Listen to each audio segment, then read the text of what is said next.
He's like, "You are a ticking time bomb. There's not much time left. You're about to be." David, how did you find Carnivore?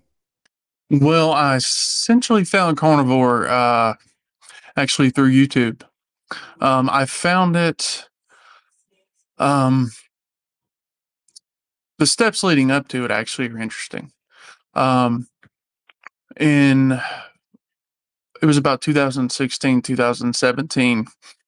I hadn't been taking good care of myself in my younger years. I'm 39, about to be 40 now in about a month. And back in my younger years, I didn't really put much regard towards my health. Um, a lot of partying, a lot of good, what are they, sowing your wild oats, stuff like that. But anyway, by the time I got to my late 20s, I had found my wife and was ready to settle down. And I had found that I had gone from this young, sprightly young fella, spring chicken, as they say, to I remember I got on a scale when we moved into an apartment in downtown Atlanta, Georgia, here in the States. And at that point, I was like, wow, I'm 340 pounds. And in my mind, I was still, 235, 240. So at that point, I didn't really worry about it too much. I kept doing what I was doing. I kind of kept living that lifestyle with my wife before we had children. We were having a good time, going out, eating all the good foods, drinking all the good drinks. Um, and then 2000 April of 2016 rolled around. We had just gotten back from a trip from Ireland. We toured the whole country, rented a car, toured the whole country. Got back April 15th, I believe, in 2016. We were sitting at a bar doing what we usually do. And my wife just suddenly had to get up before having any food or drinks and threw up. Turns out that was the first sign of my son. So I found out my firstborn, who is now 7 going on 8, was on the way.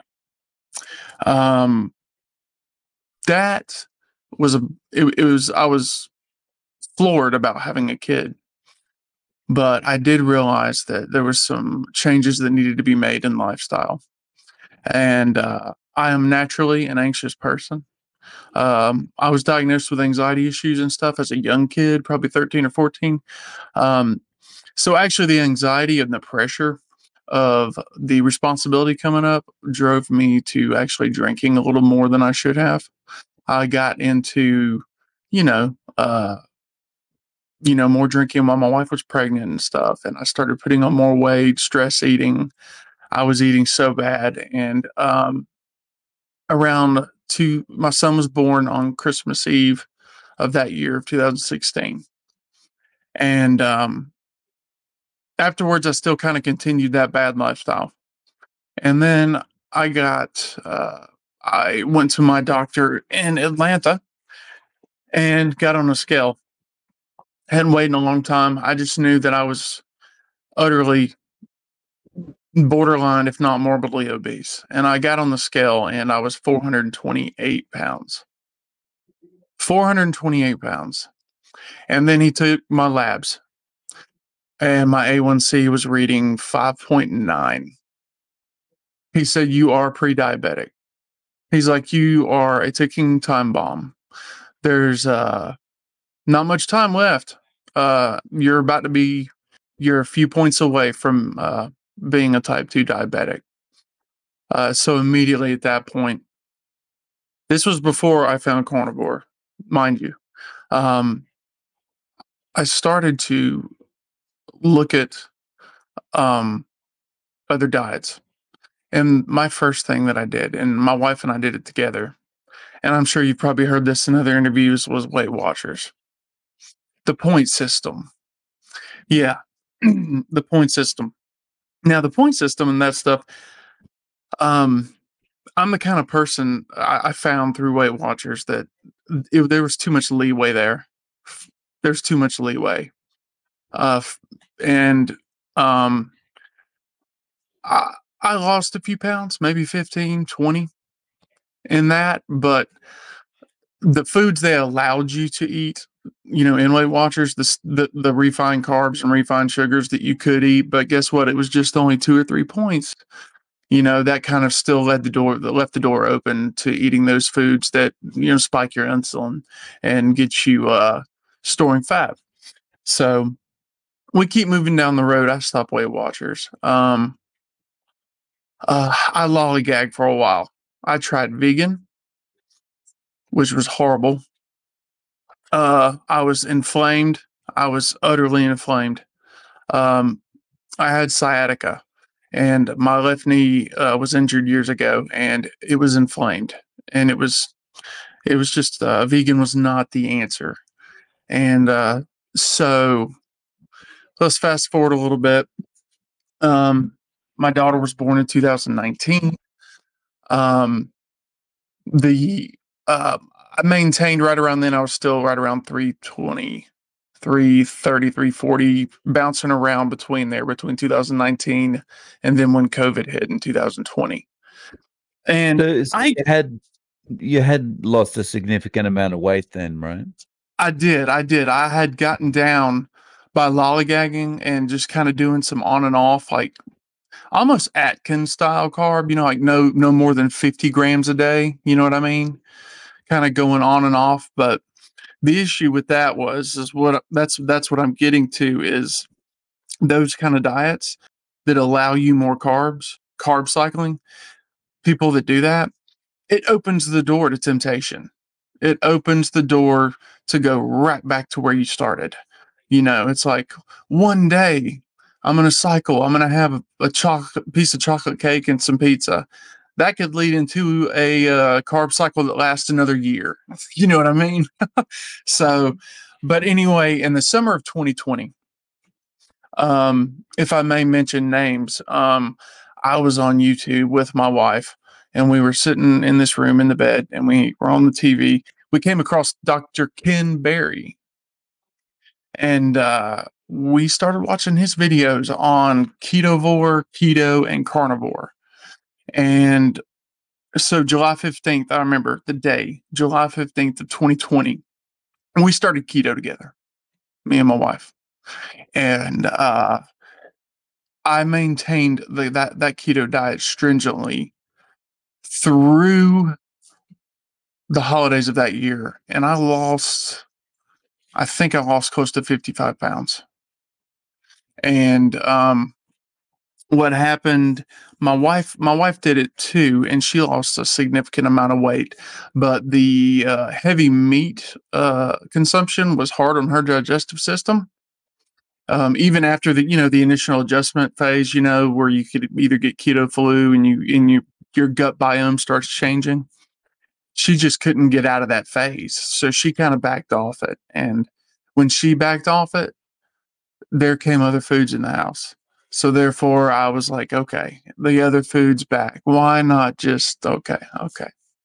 Well, that phase passed, keto passed. I tried to maintain as much as I could. But then last year my wife's like, look, I want us to try this. We're gonna go full, not vegan. We're gonna go vegetarian. I said, okay, honey, we'll go vegetarian. We'll go vegetarian. Or let's try it. You know what? We've tried this, we've tried that. Let's do it. So we went full vegetarian. And this was the end of last year, into the beginning of 2024, the current year. Um, Once again, I had the equal, if not worse, response as I did to vegan. I My sciatica flared. I was inflamed. I felt my whole midsection just felt like a balloon. It felt like if you just barely poked me, I would pop. I was so bloated, so digestively uncomfortable. Um, it was coming up on the end of February of this year. I said, this is not going to work. And I know what kind of person I am. I'm an all or nothing kind of person. So I did digging. I went back, did some more Ken Berry watching, some more Chaffee, Dr. Chaffee, YouTubing, doing some research here on the computer, and decided I'm going to hit it hardcore. I'm going to go full carnivore. I'm going to cut out vegetables. I'm going to cut out seed oils. I'm going to do it the right way.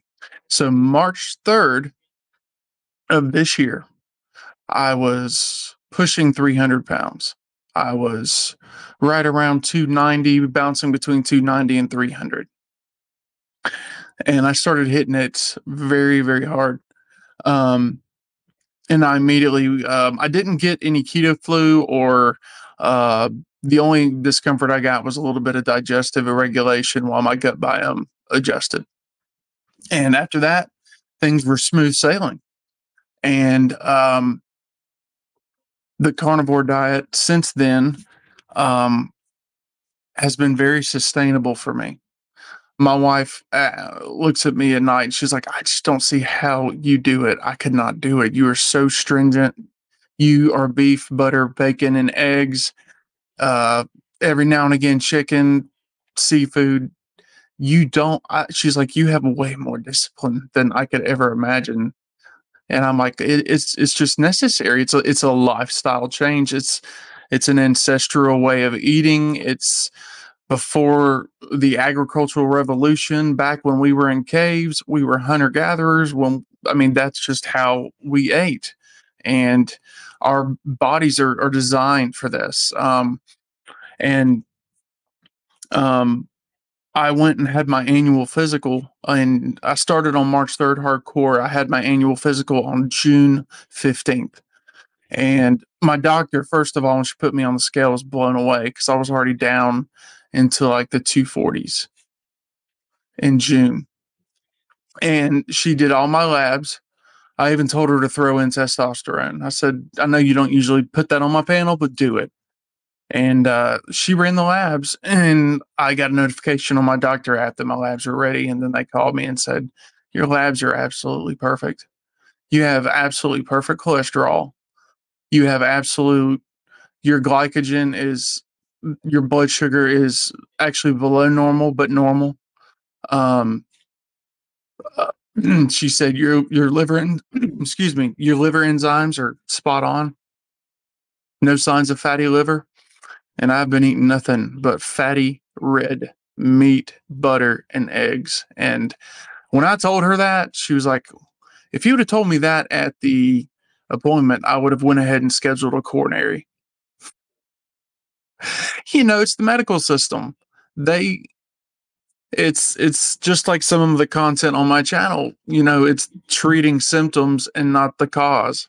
And this has actually, it's just been utterly life changing because I actually scheduled more labs.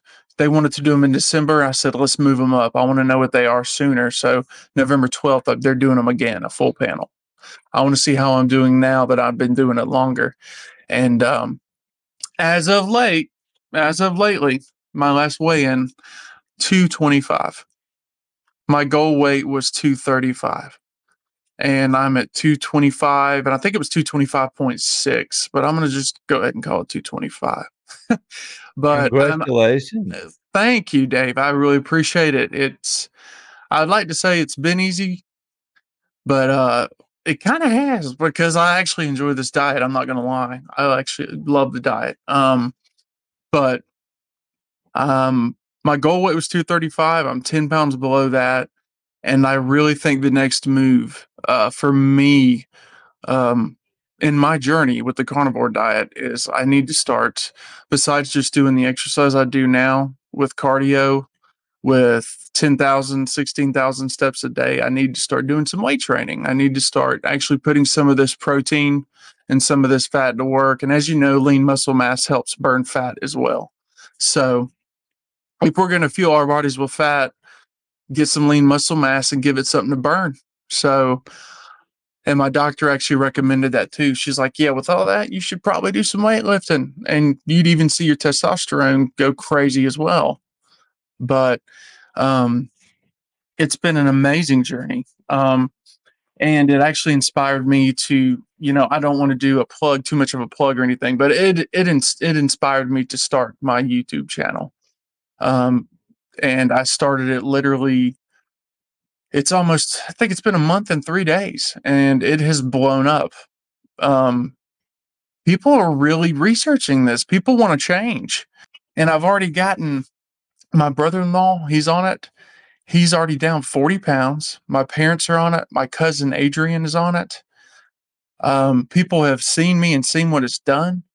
My coworker, he has Hashimoto's, which is a thyroid um, autoimmune disorder. She has started it. She's probably a month and a half in, and before you could see the butterfly shape of her thyroid. You could see it, and you could touch it, and it was hard. It has totally gone away and is no longer. It's soft here, and the inflammation's gone. And she's easing her way in. She's not even full carnivore yet. She's like pretty much keto, not even ketovore. She's just keto. And her inflammation's already starting to go away. It's unbelievable what this diet does for people with So, inflammatory conditions.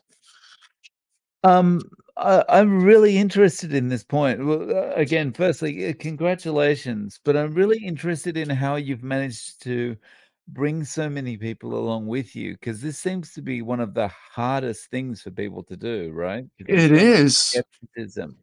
How was it you influencing them as far were you trying to talk them into it, or did they come to you and say, "Awesome results, how do I do it?" You know what? It's really been I didn't promote it. I went to family gatherings and people saw me and were like, "Who are you? And where did David go?" Most people were just inspired by what they saw. And I had one gentleman actually call me on Friday who went to church with my youngest brother. I'm one of five boys, and my youngest brother had a friend, and his dad called me out of nowhere. I hadn't talked to him in years, and he said, "I saw your YouTube channel. Um, I have a friend who's like a son to me that I work with. He's been through a divorce. He's been he's been treating himself very badly through food and a little bit of alcohol, but he's mainly punishing himself with food. And he's talked to me about it and how he feels right now and the mindset he's in. And he's like, I've talked to him about it, and we would like to meet with you because your journey was so what we've seen on your channel was so inspiring that he needs the advice, he needs the guidance and the uplift and the backing, and we want to meet with you at some point, and we're still trying to set that date up to meet. And um I utterly, it's like I said, about the channel, like if I can just help anybody, that's what I want to do. And a lot of people, like you asked earlier, have just followed suit just by seeing the results that I have provided from back when I was 428 pounds, now 225. They are just blown away.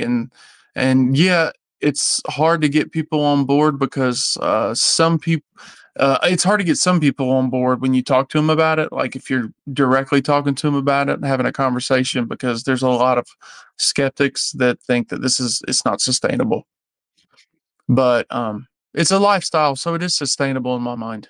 It really Right. is. I So that's actually an interesting point that I wanna come on to is, like, you mentioned that your wife said, like, "How do you have so much discipline for this?" But I feel like, o of course, at the beginning, you have to have some discipline to kinda get kick-started, right? But, Yes. um, for me, I feel like, after a certain point, you don't need that discipline anymore because it's just No, like you're on autopilot, right? you're exactly right. And I'll go, and one reason that discipline becomes just kind of natural, kind of second nature, which I've learned the hard way, is once you do this for a certain amount of time, extended amount of time, I should say, if you deviate, if you deviate, if you try to carb cycle or you get tempted, which is not there for me much anymore, especially after like this experience I'm about to tell you. I decided one Saturday night, I was like, you know what? I've been good to myself with carnivore. I have lost weight. I'm going to treat myself to something. So I went in the kitchen and whipped myself up a good old American peanut butter and jelly sandwich on white bread. And I ate it. And Dave, I tell you, within 10 minutes, I felt like I had the flu and COVID mixed into one. Every every joint, knee, elbow, fingers, neck, everything immediately started aching and hurting. And my head started pounding, my heart started racing, my mind became cloudy, and it lasted for 12 to 15 hours until that got out of my system. And I had to just drink the next day. That Sunday, I had to drink water like it was my job, like I have to anyway on this diet. But I had to flush it out, and that was my awakening that there's no going back. There's no going back. One of the things that I feel about when someone has a cheat, it's not necessarily a bad thing because it's a good kind of guardrail, you know, to go remind your to remind yourself and your body, yeah, we don't want to go back here. Yes, that was a very very stark reminder of um of what that food is doing to your body, and what it was doing to your body the whole time you were eating that way before you decided to trek this lifestyle. Um, you're walking around feeling like that, and it's just standard operating procedure. You wake up and you're like, oh man, okay, let's go to work. This is just normal. I'm just supposed to feel like this. You don't have to feel like that, and you don't. That's just what everyone's used to. That's and once you get on the proper human diet, the ancestral carnivore diet, what we're supposed to put in our bodies and get rid of all the refined sugars and carbs, seed oils, your body comes back into a natural state, your gut biome, your mental clarity. I mean, it's and like I told you before in the video about my anxiety issues, those are, I mean, I'd say reduced by 80% at least. Now it's just, more situational anxiety if I have it. It isn't just there for no reason, like a black cloud like it used to be. And the brain, I think what is it like 40 something percent fat, I think. So when you're ingesting this high fat diet, on top of, if you're eating seafood on it, getting those omega 3s, it's just nothing but a superpower. I mean, it's straight. It's a straight shot to your brain of power. And of course, I always harp on eggs, how important they are on this diet because, in one single egg, if you think about it, that's everything that's needed to build a life inside that egg. So those things right there are nutrient powerhouses. Those are dense powerhouses. So eggs, and more eggs. Mm. Yeah. So, day to day, you're eating one meal a day, two meals a day? Usually, at the most two. I'd say I eat 2 meals a day, probably 3 days a week, maybe four. And the other days I'm OMAD. And the only time, I mean, if you would even count it as a meal, is at work. I would get some, like 0 to like maybe 1 carb, like stick of beef jerky. And I have that. And then when I get home, like right now, we have bone in pork chops that are cooking in the slow cooker. And so I'm gonna have pork chops for dinner, and then I probably won't eat again until this time. Maybe I might have a little like a beef jerky snack around 2 in the afternoon tomorrow, then do a carnivore dinner tomorrow night.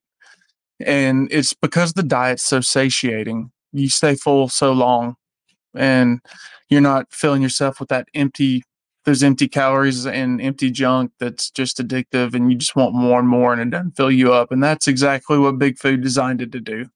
how are your kids with this? Do they kind of look at you like, oh, that's the crazy meat guy now, or Yeah, my daughter more.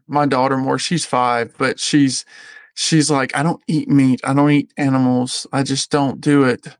Animals, it's like, look at Caroline, our hamster. She's so sweet. She's so sweet. And I'm like, I know she's a pet.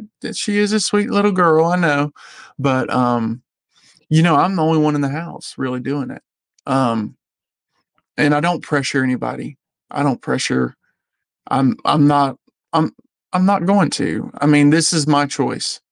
And one of the main reasons I did it starting back when I was as big as I wasn't when I was 428 is, you know, one of the thoughts that raced through my head when I realized that was 428 was that I'm not going to be able to like chase my kid out of the like go grab him out of the road if a car's coming. Because I was having a hard enough time taking care of myself. My sleep apnea at that point was so bad. It was horrible. And I and the kids were my family was one of the biggest inspirations for me to really stick with it now. Because before, there's no way I could have protected them. There's no way I could have been there for them adequately. There's no guarantee, Dave, I'd be on this call with you right now if I had not changed. And I'm talking about pre-carnivore as well. Like started the journey in general. You know what I mean? yeah, yeah. It's a horrible feeling when you suddenly realize that, am I going to be well enough to help the people I need to help? You know? Yep. Yes, it Mm. was a big deciding factor for me. It was the deciding factor. That and um, I wanted to feel better. I wanted to feel better. I wanted to be able to, like this afternoon when I got home from work, I played 3 games of basketball with my son and didn't get winded. I didn't get winded. I didn't get crazy. My smartwatch was like, "You've got your activity in for the day. You've burnt so many calories. You're doing great." And before, if I was the way I was, I could have maybe taken 3 shots and I would have had to sit down and just recoup.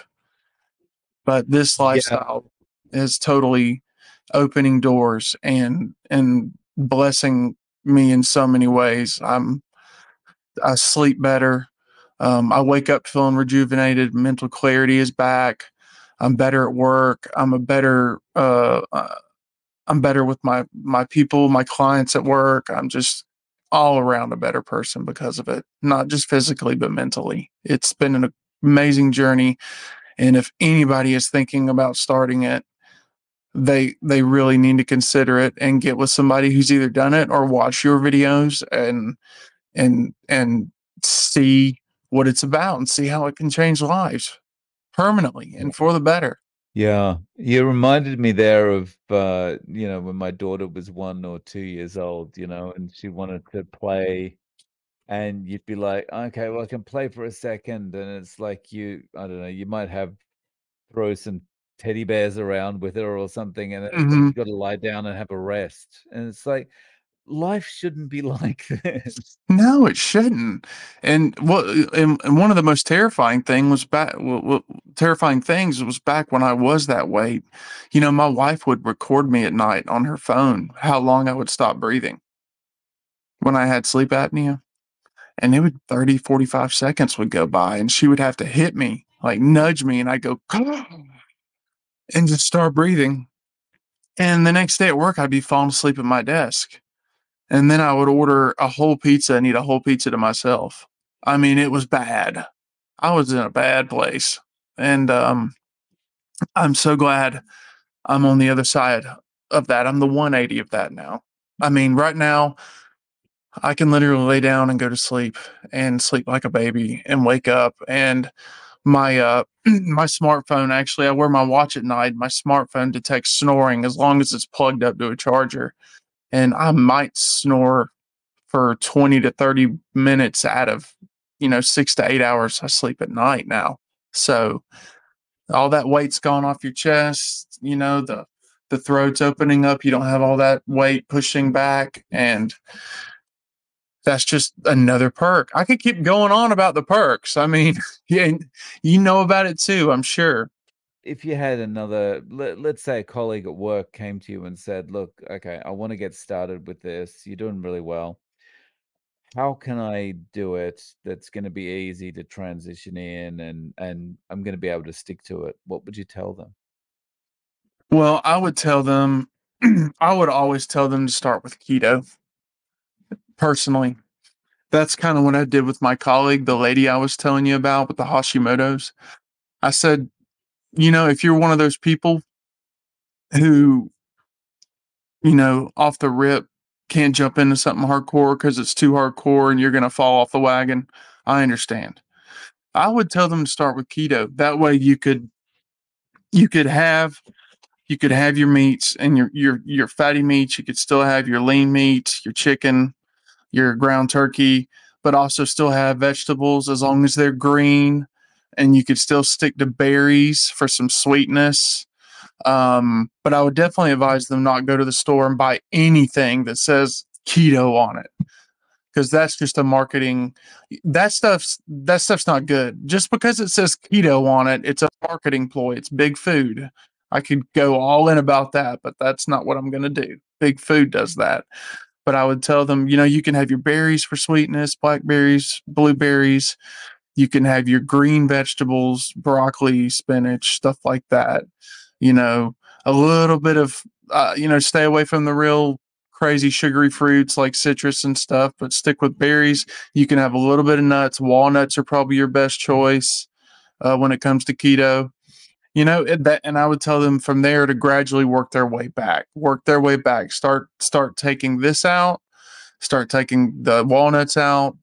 2 weeks from now, take broccoli out, and eventually get to the point where you're beef, butter, bacon, and eggs, baby, and just work your way to it. Work your way to it. You don't have to start off hardcore. You don't have to call Omaha Steaks and get 4 cases of ribeyes flown in and thrown in your chest freezer. I know people who do that, but that's how I would recommend somebody start if they were, somebody that was going to teeter totter their way into it. That's definitely what I would recommend. Yeah, nice advice.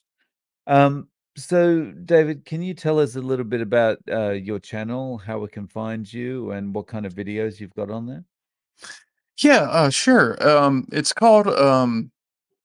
It's my name, David Edmondson, and it's a carnivore diet journey. It says David Edmondson colon a carnivore diet journey.